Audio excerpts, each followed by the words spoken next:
Okay, so we've seen the ongoing nonsense that's been going on. He got really mad at everybody after he allegedly took down the Kino Casino clips. Just a quick recap, clips channel. Then people got onto him. We kind of all discovered at the same time that his shorts were nonsense. People started calling him out on that, or he would just take other people's shorts, throw a "What do you think about that?" and ask about the oranges, before the clips, and then just play someone else's clip entirely.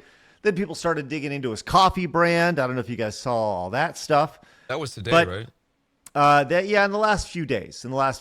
There's been some really good folks online who have been doing some good reporting. It turns out you don't need a journalism degree to do some journalisming.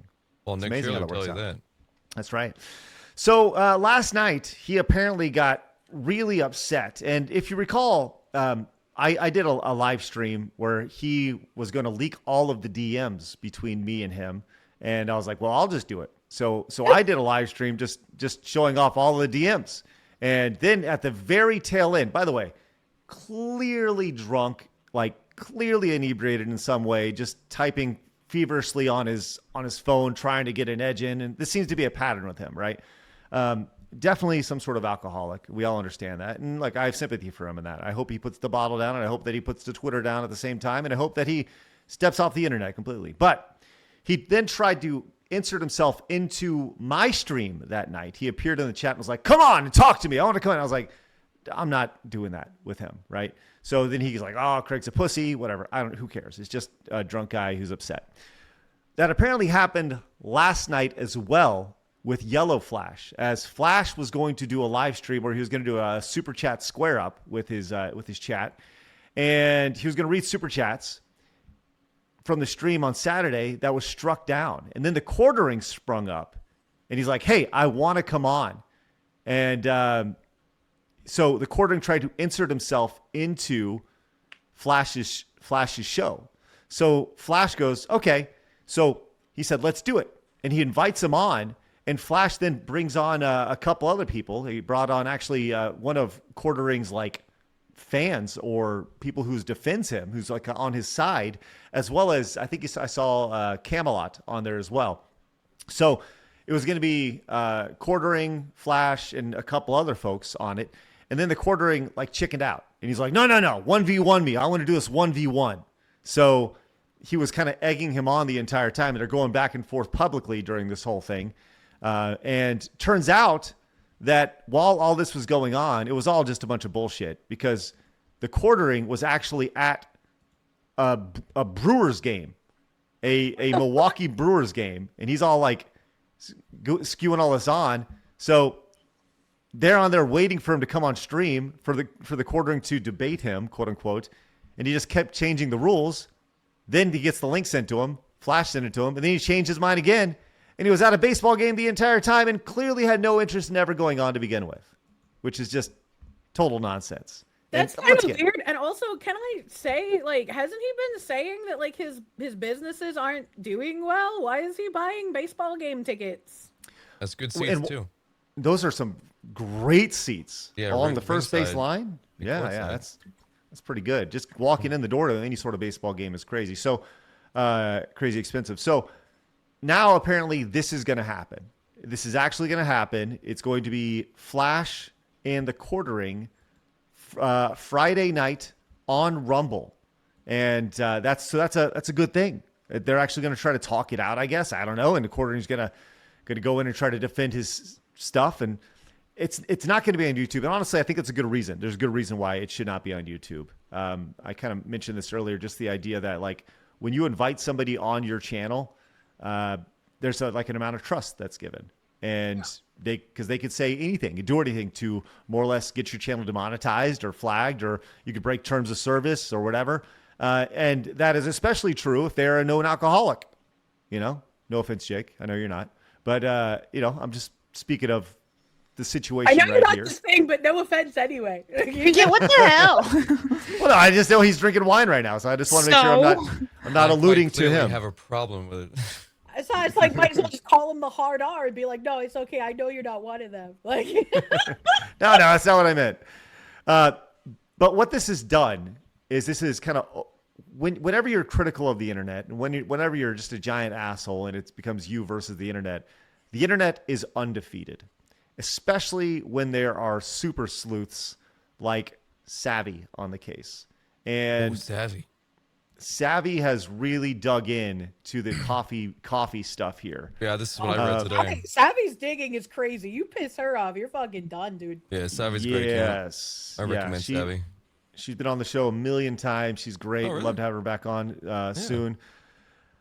She said, please, Quatering, do not delete your confession to not labeling your flavored coffee products, which is required by FDA regulation, meaning you lied to Amazon because you're not FDA compliant. I submitted your confession along with a full non-anonymous report to the FDA.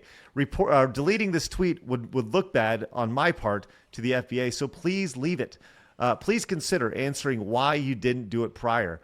Please also answer why you lied to Josh in your DMs about a 5-year contract with Rumble. The owner had no such contract with anyone. Said no such contract with anyone exists. As your position that the owner of Rumble is mistaken about his own company's contracts. You want to speak to me from behind a block? Please be sure to speak clearly now. And she continues over here. But the big thing is that people are digging in, and they found that his coffee company, he's always portrayed it as this local family-owned thing, but it's very clearly become, and it's obvious that it's like a white label drop-shipped product that's done by somebody else that he more or less, may have said, I like this flavor, but he's not doing the things that he was saying he was doing, which could be portrayed as potentially false advertising.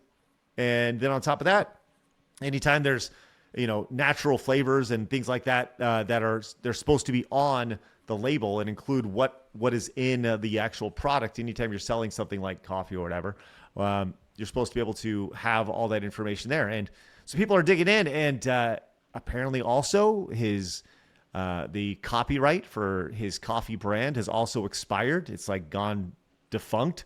So things seem to be like kind of crashing down around the guy right now. I don't know. Y'all's thoughts on the Quatering saga that's going on? Well, I thought the Quatering was already canceled whenever he had a really bad take about Dr. Disrespect. I don't remember what that was. Oh, okay. I don't remember. So, I figured most people had kind of forgotten about that. So, Dr. Disrespect kind of came out and it was just like, yeah, I slept with a 16-year-old, whatever. Or he was being inappropriate sexually with an underage girl. Oh, fuck. And everyone was just like, Dr. Disrespect, that's disgusting, that's awful, that's deplorable, that's inexcusable. And then you had the Quatering who came in and was like, nah, it's okay. And then everyone was like, fuck you, Quatering. And that was kind of like the last thing I remember. And like even in right-wing spaces, he wasn't really welcome because of those comments that he made. And then apparently he got memory hold. People kind of forgot about that. And now we've got like take 2 of this thing happening. I mean, after what he said during the Dr. Disrespect stuff, which I don't condone either, I thought it was only a matter of time before he had another awful fucking take. Sure enough, I was proven right. But there was also like a contention with Melanie Mack as well. Didn't she used to be on the show, and now she's on? Yeah. So the long and short of it is, Melanie was on our show, and then Jeremy offered her a bunch of money to be on his show, and she went on that show. And it's like, it is what it is. Yeah. I get it. So, he offered her like apparently 6 figures to be on the show. What? Jesus wept. Yeah, because he was getting paid apparently he was getting paid like $1 million a year from Rumble, so he could afford to throw down 6 figures to his co-hosts there. So, yes. Damn. So, by the way, someone offers me 6 figures to get off this show. Craig, I'm taking it. Okay. and you know what? I'm going to tell you the exact same thing I told Melanie. Good for you. Yeah. Good for you. That's she insane. Yeah, that's an insane amount of money to offer someone just to go on their show. But then there was like there was also like a thing where he was being sexually inappropriate about her as well, that she did not know about. Yeah. Again, these are things that float on my FYP, and I'm like, oh geez, and then I sort of flick away. I'm not entirely sure. I'm just bringing up stuff that I've very briefly read upon. But it's not even just Melanie Mack. It's like a bunch of other girls. He was at a Ren fair, and he was also being sexually inappropriate about women that were walking around with their kids and stuff. That's weird. Yeah. Yeah, it was the whole thing is it's sad to see somebody just see their entire career and reputation ruined because they just can't stop drinking, allegedly, right? And that's apparently what's going on with that guy. And I don't know. I hope he gets help, whatever it is. I hope he gets help, you know. And look, he can say, it's not a good look if you're saying, hey, I'm going to go on your show, and then I'm going to 1v1 you while you're sitting second row at a baseball game. You know, like you think you'd want to be focused for something like that, and you don't want to be hearing, well, why'd you do this, Jeremy? And then in the background, it's like hot dogs. A guy trying to sell hot dogs or get your cold beer here. It just doesn't make for a very good debate environment. Yeah, you might not even remember booking or arranging the live stream anyway. So, well, and that's just it. Most of the time, what happens is this is an ongoing cycle with TheQuartering. Is he will go in and he'll tweet a bunch of things around 6 o'clock at night, and then they just ended up getting deleted. He ends up. This is a reoccurring theme.